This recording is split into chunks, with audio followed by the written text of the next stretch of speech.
I'm a big so.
This quick. Did this? Give me a second. I'm coming right back.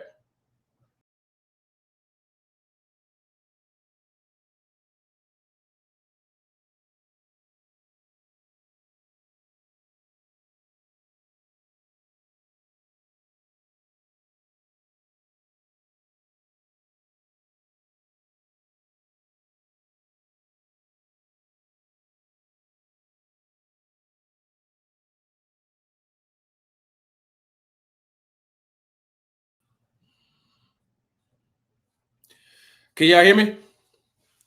Let me know if y'all can hear me. Let me know if you can hear me. I see that y'all have gotten it going on over there. I don't know what happened. Give me a second. Where did that come from? Nope. All right, can y'all hear me now? Can you hear me now? Can you hear me now? Maybe that's because it's doing the default. Let me see. What about now? Can y'all still hear me? Can you still hear me? Let me know. Can you still hear me?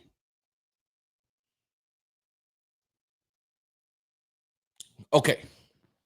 So, like I was saying, I'm not in Jacksonville. One day I'll tell you why I don't go to Jacksonville. And so, as you can see, I'm home, and I'm going to do this quick halftime report right here at the half. The Jacksonville Jaguars lead the Houston Texans by a score of 7-3. And so let's just go ahead and jump right into it. Let's skip all the pleasantries and just jump right into it.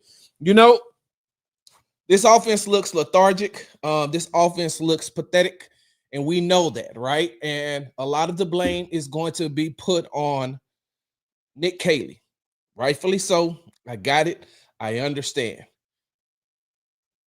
But there's there's something else at play here that we got to take a look at, y'all. And, you know, as I've been watching this team over the first 3 games, and as I've been watching this offense over the first 3 games, I will say this.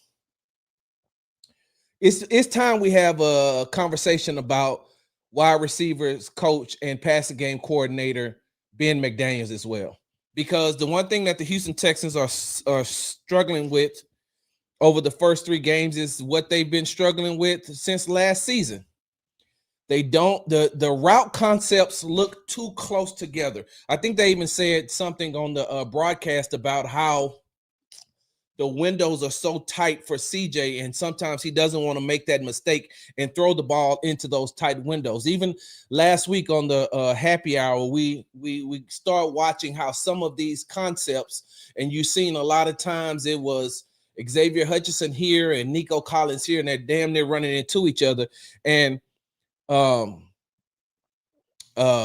it looks like you have to ask yourself, well, is Hutch running the wrong routes? Right. And then you're saying to yourself, no, he's not running the wrong routes. He's running the right routes. It's just these route concepts. And then you're having these 2-man routes. And then it's like, look, at this point in the second half, you're looking to just go ahead and say, if I'm going to go down 0-3, let's go down 0-3 one way. Just open up the offense. Just open it up. Tell CJ Stroud, look, we're going to go 5 wide outs a lot.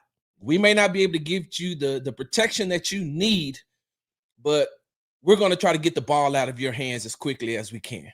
Just get the ball out of your hands as quickly as you can, and we're going to run some 5 wide out type stuff because this offense just looks lethargic. And this is why I kept telling you all were listening to a lot of these Texans content creators tell you how great Nick Caley's system was going to be because he came from the New England Patriots and he came from the Los Angeles Rams. And I said, hey, let's just wait and see what's going to happen. Let's just wait and see. He hasn't called one play yet. And in the first two and a half games, it looks lethargic. It looks slow. It does not look like it's on pace to do what it needs to do.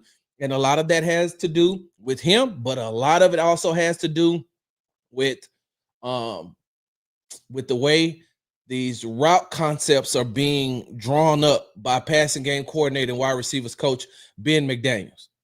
And that just doesn't make no sense to me when you have a quarterback like CJ Stroud that can make, the throws. And once again, what did we say last week?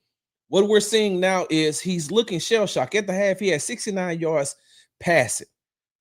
CJ's starting to look shell-shocked again. And rightfully so. There's some, and don't get me wrong. Some of this is on him. Some of this is on the offensive line. Like we can't absolve him from one thing and then put everything on the offensive line and vice versa. So when you look at what's going on, I mean, Ariante Ursery is having a rough day, and you expect that from a rookie going up against someone like Allen. Titus Howard is not having the best of days right now. I see that they're rotating Laken Tomlinson and Juice Scruggs in and out at left guard. I don't know what's going to happen. I don't know how they're going to be able to get this thing together, but the Houston Texans cannot come back to the city of Houston 0-3. You just can't. You cannot do it. So between the O-line play, between CJ playing the way that he's playing, and the defense once again is holding up. The defense is holding up and getting them to a point where they can do what they need to do. But by the same token, these route concepts are looking terrible.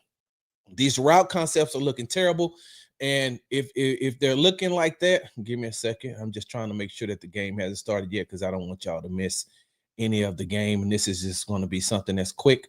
I just don't like it. I don't like the route concepts. I don't like the way CJ Stroud does not look comfortable in the pocket. And when he does have the time, he's not making the throws that he needs to make, and he's being indecisive on a lot of things. And so that's not what you expected from a Houston Texans team that has strived over and looked the way that they look the last two games. And so and this is exactly, y'all remember when I said this? I said this before, remember? I said Cole Popovich is his job to have these guys ready, and they don't look ready. They don't look ready. Now, before I get you all back to your game, before the second half begins, I will say this. I didn't get an opportunity to say what I wanted to say last week about the offensive coordinator when I told you all that if you were going to go with the first-year offensive coordinator who didn't have any experience, I felt like you should have went with this one, and I'm about to say his name in just a second, because I said it a while ago before they even hired Nick Caley. If you got Gerard Johnson in the building already, if you know that he has the type of relationship he has with CJ Stroud and has had it with him since CJ was a teenager, then why don't you just keep that in there? Bobby Slowick had never called a offense before. Okay, you gave him 2 years. Nick Caley, you went out and got him because of what? And what did I also tell you all? I said this before training camp started. I said, it looks like they're finally they finally completed being the Patriots of the South, because there's a lot of New England Patriots brass in the building. It's a lot of trying to recreate the New England type of system, and you're not there yet. You're not there yet to get to the point where you can have these years like you're not there to where you can have the type of years of success that the New England Patriots had. So you're going to have to get that thing together. But I'm going to be honest with you. If the Houston Texans don't get it together, and look, I'm not one of the guys that the sky is falling, but this game ain't over yet. And if they come back to Houston 0-3, that's going to be a difficult task for them to be able to get over. They're going to have to get healthy, and they're going to have to get healthy real quick, or they're going to have to make some changes. I know that DeMeco Ryans is not a coach who likes to make in-season changes, but this may be the year if you can't get it going. Because if you go into the bye week 1 and 5, I'll tell you right now, there's going to be some people at the top that's going to say, what are we doing? What are we doing here? Don't you think Kaylee had to have hold on. Don't you think Kaylee had to have impressed Miko to beat Gerard Johnson out? No. He has the New England Patriots background. He has Nick Caserio on his side. He has Cole Popovich on his side. There's a lot of New England Patriots brass in that building. So, all right, let me see. Has the second half started? The second half has started. I'm going to get you all back to the game. Since I am home, there will be a Texans happy hour right here on the Texans Tailgate Talk podcast show, whatever we're calling this right now. But because I never really did one of these at halftime, but I'm going to get you back to your game. We'll reconvene right here, right after the game. Meet me right here. Big Sarge, I'm out.